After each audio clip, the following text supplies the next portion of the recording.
ਬਾਬਾ ਦੀਪ ਸਿੰਘ ਜੀ ਦਾ ਜਨਮ 27 ਜਨਵਰੀ 1682 ਈਸਵੀ ਨੂੰ ਮਾਤਾ ਜਿਉਣੀ ਦੀ ਕੁੱਖ ਵੱਲੋਂ ਪਿਤਾ ਭਗਤੂ ਜੀ ਦੇ ਘਰ ਵਿੱਚ ਪਿੰਡ ਪਹੂਵਿੰਡ ਜ਼ਿਲ੍ਹਾ ਅੰਮ੍ਰਿਤਸਰ ਵਿੱਚ ਹੋਇਆ।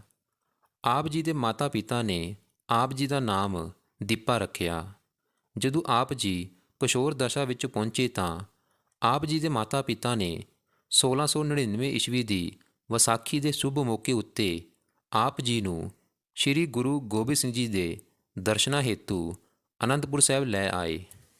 ਆਪ ਜੀ ਨੇ ਉਹਨਾਂ ਦਿਨਾਂ ਅੰਮ੍ਰਿਤ ਛਕਿਆ ਅਤੇ ਉਸ ਨਵੇਂ ਮਾਹੌਲ ਵਿੱਚ ਆਪ ਜੀ ਬਹੁਤ ਹੀ ਜ਼ਿਆਦਾ ਖੁਸ਼ ਹੋਏ। ਬਾਬਾ ਦੀਪ ਸਿੰਘ ਜੀ ਨੇ ਆਪਣੇ ਮਾਤਾ ਪਿਤਾ ਜੀ ਵੱਲੋਂ ਆਗਿਆ ਲੈ ਕੇ ਉੱਥੇ ਹੀ ਗੁਰੂ ਗੋਬਿੰਦ ਸਿੰਘ ਜੀ ਦੇ ਚਰਨਾਂ ਵਿੱਚ ਰਹਿਣ ਦਾ ਮਨ ਬਣਾ ਲਿਆ। ਇੱਥੇ ਆਪ ਜੀ ਨੇ ਵਿੱਦਿਆ ਪ੍ਰਾਪਤ ਕੀਤੀ ਅਤੇ ਇੱਥੇ ਆਪਣੀ ਰੁਚੀ ਅਨੁਸਾਰ ਸ਼ਸਤਰ ਵਿੱਦਿਆ ਸਿੱਖੀ। ਸਾਲ 1704 ਈਸਵੀ ਦੇ ਸ਼ੁਰੂ ਵਿੱਚ ਆਪ ਜੀ ਦੇ ਮਾਤਾ ਪਿਤਾ ਆਪ ਜੀ ਨੂੰ ਮਿਲਣ ਆਏ ਅਤੇ ਗੁਰੂ ਗੋਬਿੰਦ ਸਿੰਘ ਜੀ ਨੂੰ ਪ੍ਰਾਰਥਨਾ ਕੀਤੀ ਕਿ ਬਾਬਾ ਦੀਪ ਸਿੰਘ ਜੀ ਨੂੰ ਆਗਿਆ ਪ੍ਰਦਾਨ ਕੀਤੀ ਜਾਵੇ ਕਿ ਉਹ ਆਪਣੇ ਵਿਆਹ ਲਈ ਘਰ ਅੰਮ੍ਰਿਤਸਰ ਵਾਪਸ ਉਹਨਾਂ ਦੇ ਨਾਲ ਚੱਲੇ। ਪਰ ਬਾਬਾ ਦੀਪ ਸਿੰਘ ਜੀ ਦਾ ਮਨ ਗੁਰੂ ਚਰਨਾਂ ਵਿੱਚ ਰਮ ਗਿਆ ਸੀ, ਕਿਉਂਕਿ ਮਕਾਮੀ ਮਰਿਆਦਾ, ਕੀਰਤਨ, ਕਥਾ, ਸਿੰਘਾਂ ਦੀ ਬਹਾਦਰੀ ਦੇ ਫਰਜ਼ ਅਤੇ ਉਹਨਾਂ ਦੀ ਵੇਸ਼-ਭੂਸ਼ਾ ਨੇ ਆਪ ਜੀ ਦਾ ਮਨ ਮੋਹ ਲਿਆ ਸੀ। ਗੁਰੂ ਆਗਿਆ ਮਿਲਣ ਉੱਤੇ ਬਾਬਾ ਦੀਪ ਸਿੰਘ ਜੀ ਆਪਣੇ ਮਾਤਾ-ਪਿਤਾ ਦੇ ਨਾਲ ਗ੍ਰਹਿਸਥ ਆਸ਼ਰਮ ਨੂੰ ਅਪਣਾਉਣ ਘਰ ਪਹੁੰਚ ਗਏ। ਕੁਝ ਦਿਨਾਂ ਬਾਅਦ ਜਦੋਂ ਬਾਬਾ ਦੀਪ ਸਿੰਘ ਜੀ ਦਾ ਵਿਆਹ ਹੋਇਆ ਤਾਂ ਆਪ ਜੀ ਨੂੰ ਇੱਕ ਸਮਾਚਾਰ ਮਿਲਿਆ ਕਿ ਗੁਰੂ ਗੋਬਿੰਦ ਸਿੰਘ ਜੀ ਨੇ ਮੁਗਲਾਂ ਵੱਲੋਂ ਭਿਆਨਕ ਲੜਾਈ ਕਰਦੇ ਹੋਏ ਅਨੰਦਪੁਰ ਸਾਹਿਬ ਤਿਆਗ ਦਿੱਤਾ ਹੈ।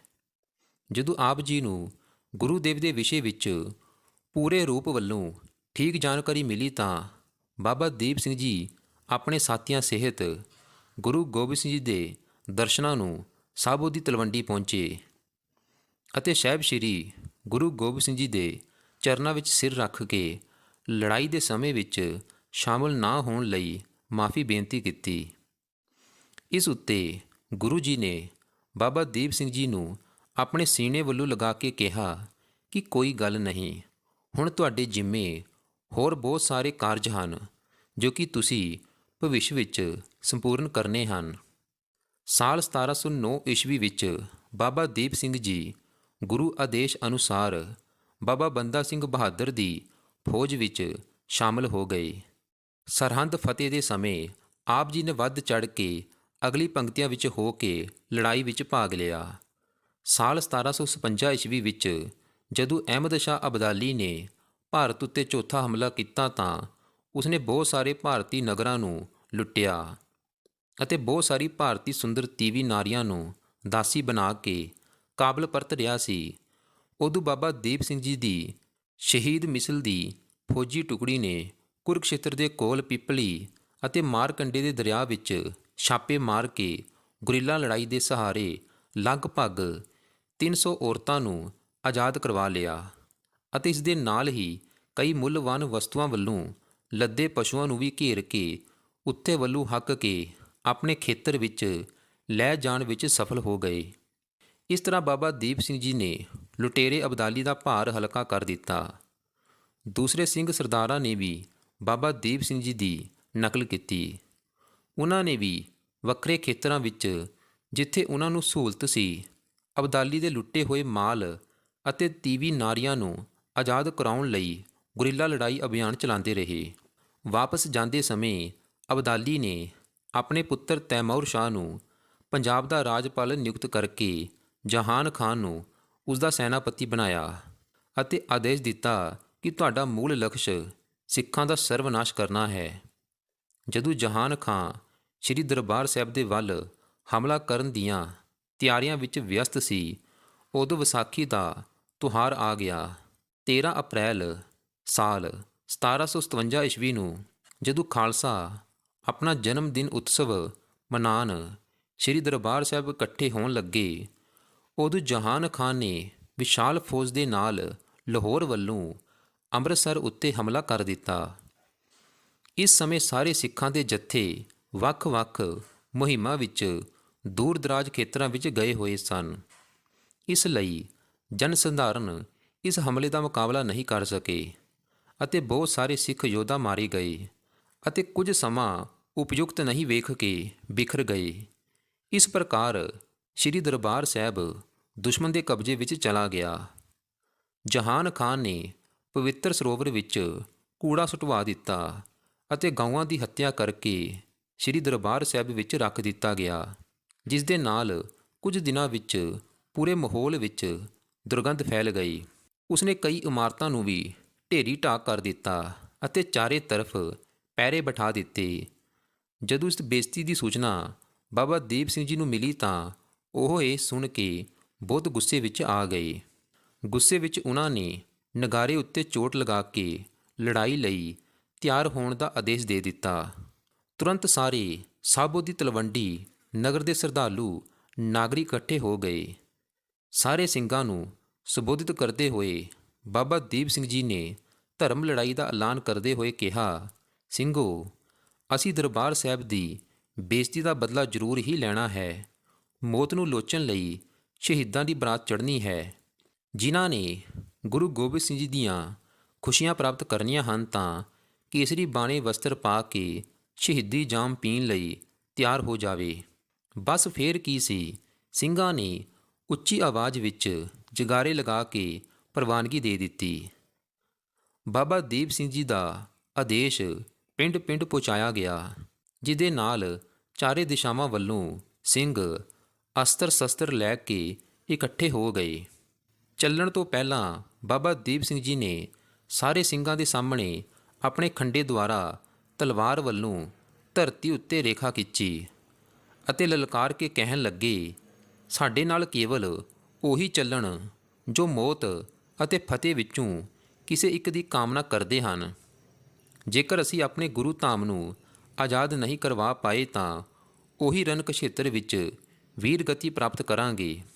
ਉਸ ਸਮੇਂ ਬਾਬਾ ਦੀਪ ਸਿੰਘ ਜੀ ਨੇ ਕਿਹਾ, ਮੈਂ ਸਹੁੰ ਲੈਂਦਾ ਹਾਂ ਕਿ ਮੈਂ ਆਪਣਾ ਸਰ ਸ੍ਰੀ ਦਰਬਾਰ ਸਾਹਿਬ ਵਿੱਚ ਗੁਰੂ ਚਰਨਾਂ ਵਿੱਚ ਭੇਟ ਕਰਾਂਗਾ। ਆਪ ਜੀ ਨੇ ਅੱਗੇ ਕਿਹਾ, ਇਸ ਦੇ ਵਿਪਰੀਤ ਜੋ ਸਿੱਖ ਆਪਣੀ ਘਰ ਗ੍ਰਸਤੀ ਦੇ ਸੁੱਖ ਆਰਾਮ ਭੋਗਣਾ ਚਾਹੁੰਦਾ ਹੈ ਉਹ ਹੁਣੇ ਵਾਪਸ ਪਰਤ ਜਾਵੇ ਅਤੇ ਜੋ ਮੌਤ ਦੁਲਹਨ ਨੂੰ ਵਿਆਹਣਾ ਚਾਹੁੰਦੇ ਹਨ ਤਾਂ ਉਹ ਖੰਡੇ ਦੁਆਰਾ ਖਿੱਚੀ ਰੇਖਾ ਨੂੰ ਪਾਰ ਕਰੋ ਤੇ ਸਾਡੇ ਨਾਲ ਚੱਲੋ। ਇੱਧਰ ਜਾਂ ਉੱਧਰ ਦੀ ਲਲਕਾਰ ਸੁਣ ਕੇ ਲਗਭਗ 500 ਸਿੰਘ ਖੰਡੇ ਦੁਆਰਾ ਖਿੱਚੀ ਰੇਖਾ ਪਾਰ ਕਰਕੇ ਬਾਬਾ ਜੀ ਦੇ ਨਾਲ ਅੰਮ੍ਰਿਤਸਰ ਦੇ ਵੱਲ ਚੱਲ ਪਏ। ਰਸਤੇ ਵਿੱਚ ਵੱਖਰੇ ਪਿੰਡਾਂ ਦੇ ਨੌਜਵਾਨ ਵੀ ਇਸ ਸ਼ਹੀਦਾਂ ਦੀ ਬਰਾਤ ਵਿੱਚ ਸ਼ਾਮਲ ਹੁੰਦੇ ਗਏ। ਤਰਨ ਤਾਰਨ ਪਹੁੰਚਣ ਤੱਕ ਸਿੰਘਾਂ ਦੀ ਗਿਣਤੀ 5000 ਤੱਕ ਪਹੁੰਚ ਗਈ। ਲਾਹੌਰ ਦਰਬਾਰ ਵਿੱਚ ਸਿੱਖਾਂ ਦੀ ਇਹਨਾਂ ਤਿਆਰੀਆਂ ਦੀ ਸੂਚਨਾ ਜਿਵੇਂ ਹੀ ਪਹੁੰਚੀ, ਜਹਾਨ ਖਾਨ ਨੇ ਘਬਰਾ ਕੇ ਇਸ ਲੜਾਈ ਨੂੰ ਇਸਲਾਮ ਖਤਰੇ ਵਿੱਚ ਹੈ ਦਾ ਨਾਮ ਲੈ ਕੇ ਜਹਾਦੀਆਂ ਨੂੰ ਆਮੰਤਰਿਤ ਕਰ ਲਿਆ। ਹੈਦਰੀ ਝੰਡਾ ਲੈ ਕੇ ਗਾਜੀ ਬਣ ਕੇ ਅੰਮ੍ਰਿਤਸਰ ਦੇ ਵੱਲ ਚੱਲ ਪਏ। ਇਸ ਪ੍ਰਕਾਰ ਉਹਨਾਂ ਦੀ ਸੰਖਿਆ ਸਰਕਾਰੀ ਸੈਨਿਕਾਂ ਨੂੰ ਮਿਲਾ ਕੇ 20,000 ਹੋ ਗਈ। ਅਫਗਾਨ ਸੈਨਾਪਤੀ ਜਹਾਨ ਖਾਂ ਆਪਣੀ ਫੌਜ ਲੈ ਕੇ ਅੰਮ੍ਰਿਤਸਰ ਨਗਰ ਦੇ ਬਾਹਰ ਗਰੋਵਾਲ ਨਾਮਕ ਸਥਾਨ ਉੱਤੇ ਸਿੱਖਾਂ ਵੱਲੋਂ ਟਕਰਾਇਆ। ਸਿੰਘ ਇਸ ਸਮੇਂ ਸ੍ਰੀ ਦਰਬਾਰ ਸਾਹਿਬ ਦੀ ਬੇਇੱਜ਼ਤੀ ਦਾ ਬਦਲਾ ਲੈਣ ਲਈ ਮਰਨ ਮਾਰਨ ਉੱਤੇ ਤੁਲੇ ਹੋਏ ਸਨ। ਸਿੰਘਾਂ ਨੇ ਅਜਿਹੀ ਬਹਾਦਰੀ ਵੱਲੋਂ ਤਲਵਾਰ ਚਲਾਈ ਕਿ ਜਹਾਨ ਖਾਂ ਦੀ ਫੌਜ ਵਿੱਚ ਭਾਜੜ ਮੱਚ ਗਈ। ਜਗ੍ਹਾ ਜਗ੍ਹਾ ਲਾਸ਼ਾਂ ਦੇ ਢੇਰ ਲੱਗ ਗਏ। ਜਹਾਨ ਖਾਨ ਨੂੰ ਸਬਕ ਸਿਖਾਉਣ ਲਈ ਬਾਬਾ ਜੀ ਦਾ ਇੱਕ ਨਿਕਟਵਰਤੀ ਸਿੱਖ ਸਰਦਾਰ ਦਿਆਲ ਸਿੰਘ 500 ਸਿੰਘਾਂ ਦੇ ਇੱਕ ਵਿਸ਼ੇਸ਼ ਦਲ ਨੂੰ ਲੈ ਕੇ ਵੈਰੀ ਦਲ ਨੂੰ ਚੀਰਦਾ ਹੋਇਆ ਜਹਾਨ ਖਾਂ ਦੇ ਵੱਲ ਝਪਟਿਆ, ਪਰ ਜਹਾਨ ਖਾਂ ਉੱਥੇ ਵੱਲੋਂ ਪਿੱਛੇ ਹਟ ਗਿਆ। ਉਦੋਂ ਉਹਨਾਂ ਦਾ ਸਾਹਮਣਾ ਯਕੂਬ ਖਾਂ ਵੱਲੋਂ ਹੋ ਗਿਆ। ਉਹਨਾਂ ਨੇ ਉਸਦੇ ਸਿਰ ਉੱਤੇ ਗੁਰਜ ਗੱਦੇ ਦੇ ਮਾਰਿਆ, ਜਿਸ ਦੀ ਠੋਕਰ ਵੱਲੋਂ ਉਹ ਉੱਥੇ ਹੀ ਢੇਰ ਹੋ ਗਿਆ। ਦੂਜੇ ਪਾਸੇ ਜਹਾਨ ਖਾਂ ਦਾ ਨਾਇਬ ਫੌਜਪਤੀ ਜੰਮਲ ਸ਼ਾਹ ਅੱਗੇ ਵਧਿਆ ਅਤੇ ਬਾਬਾ ਦੀਪ ਸਿੰਘ ਜੀ ਨੂੰ ਲਲਕਾਰਨ ਲੱਗਾ। ਇਸ ਉੱਤੇ ਦੋਨਾਂ ਵਿੱਚ ਘਮਾਸਾਨ ਲੜਾਈ ਹੋਈ। ਉਸ ਸਮੇਂ ਬਾਬਾ ਦੀਪ ਸਿੰਘ ਜੀ ਦੀ ਉਮਰ 75 ਸਾਲ ਦੀ ਸੀ, ਜਦੋਂ ਕਿ ਜਮਾਲ ਸ਼ਾਹ ਦੀ ਉਮਰ ਲਗਭਗ 40 ਸਾਲ ਦੀ ਰਹੀ ਹੋਵੇਗੀ। ਉਸ ਜਵਾਨ ਸੈਨਾਪਤੀ ਵੱਲੋਂ ਦੋ ਹੱਥ ਜਦੋਂ ਬਾਬਾ ਜੀ ਨੇ ਕੀਤੇ ਤਾਂ ਉਹਨਾਂ ਦਾ ਘੋੜਾ ਬੁਰੀ ਤਰ੍ਹਾਂ ਜ਼ਖਮੀ ਹੋ ਗਿਆ। ਇਸ ਉੱਤੇ ਉਹਨਾਂ ਨੇ ਘੋੜਾ ਛੱਡ ਦਿੱਤਾ ਅਤੇ ਪੈਦਲ ਹੀ ਲੜਾਈ ਕਰਨ ਲੱਗੇ। ਬਾਬਾ ਜੀ ਨੇ ਪੈਂਤਰਾ ਬਦਲ ਕੇ ਇੱਕ ਖੰਡੇ ਦਾ ਵਾਰ ਜਮਾਲ ਸ਼ਾਹ ਦੀ ਗਰਦਨ ਉੱਤੇ ਕੀਤਾ ਜੋ ਅਚੁੱਕ ਰਿਹਾ, ਪਰ ਇਸ ਵਿੱਚ ਜਮਾਲ ਸ਼ਾਹ ਨੇ ਬਾਬਾ ਜੀ ਉੱਤੇ ਵੀ ਪੂਰੇ ਜੋਸ਼ ਦੇ ਨਾਲ ਤਲਵਾਰ ਦਾ ਵਾਰ ਕਰ ਦਿੱਤਾ, ਜਿਸ ਦੇ ਨਾਲ ਦੋਹਾਂ ਪੱਖਾਂ ਦੇ ਸਰਦਾਰਾਂ ਦੀਆਂ ਗਰਦਨਾਂ ਇੱਕ ਹੀ ਸਮੇਂ ਕੱਟ ਕੇ ਭੂਮੀ ਉੱਤੇ ਡਿੱਗ ਪਈਆਂ।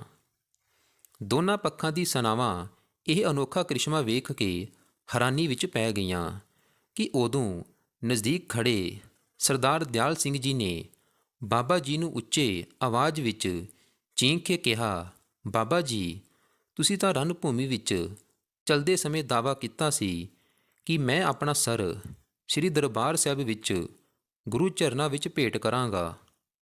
ਤੁਸੀਂ ਤਾਂ ਇੱਥੇ ਰਸਤੇ ਵਿੱਚ ਹੀ ਸਰੀਰ ਛੱਡ ਰਹੇ ਹੋ।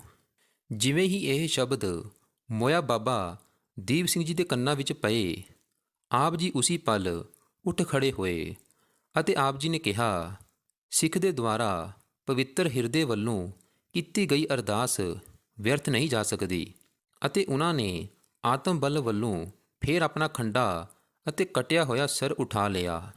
ਉਹਨਾਂ ਨੇ ਇੱਕ ਹਥੇਲੀ ਉੱਤੇ ਆਪਣਾ ਸਿਰ ਧਰ ਲਿਆ ਅਤੇ ਦੂਜੇ ਹੱਥ ਵਿੱਚ ਖੰਡਾ ਲੈ ਕੇ ਫਿਰ ਵੱਲੋਂ ਰਣ ਖੇਤਰ ਵਿੱਚ ਲੜਨ ਲੱਗੇ।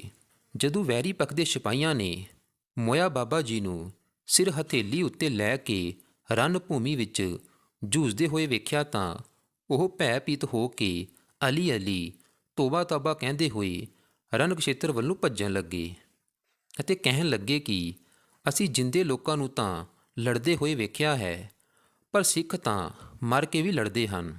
ਅਸੀਂ ਜਿੰਦੇ ਸਿੱਖਾਂ ਵੱਲੋਂ ਤਾਂ ਲੜ ਸਕਦੇ ਹਾਂ, ਮੋਇਆ ਵੱਲੋਂ ਕਿਵੇਂ ਲੜਾਂਗੇ।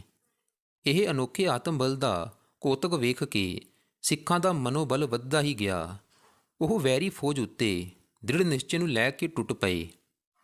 ਬਸ ਫੇਰ ਕੀ ਸੀ, ਵੈਰੀ ਫੌਜ ਡਰ ਦੇ ਮਾਰੇ ਭੱਜਣ ਵਿੱਚ ਹੀ ਆਪਣੀ ਭਲਾਈ ਸਮਝਣ ਲੱਗੀ। ਇਸ ਪ੍ਰਕਾਰ ਲੜਾਈ ਲੜਦੇ ਹੋਏ ਬਾਬਾ ਦੀਪ ਸਿੰਘ ਜੀ ਸ੍ਰੀ ਦਰਬਾਰ ਸਾਹਿਬ ਦੇ ਵੱਲ ਅੱਗੇ ਵਧਣ ਲੱਗੇ ਅਤੇ ਪਰਿਕਰਮਾ ਵਿੱਚ ਆ ਡਿੱਗੇ। ਇਸ ਪ੍ਰਕਾਰ ਬਾਬਾ ਜੀ ਆਪਣੀ ਕਸਮ ਨਿਭਾਉਂਦੇ ਹੋਏ ਗੁਰੂ ਚਰਨਾਂ ਵਿੱਚ ਜਾ ਵਿਰਾਜੇ ਅਤੇ ਸ਼ਹੀਦਾਂ ਦੀ ਸੂਚੀ ਵਿੱਚ ਸ਼ਾਮਲ ਹੋ ਗਏ। ਗੁਰੂ ਪਿਆਰੀ ਸਾਧ ਸੰਗਤ ਜੀ, ਇਸ ਵੀਡੀਓ ਨੂੰ ਲਾਈਕ ਕਰੋ, ਸ਼ੇਅਰ ਕਰੋ ਅਤੇ ਕਮੈਂਟ ਬਾਕਸ ਵਿੱਚ ਧੰਨ ਧੰਨ ਬਾਬਾ ਦੀਪ ਸਿੰਘ ਜੀ ਜ਼ਰੂਰ ਲਿਖੋ।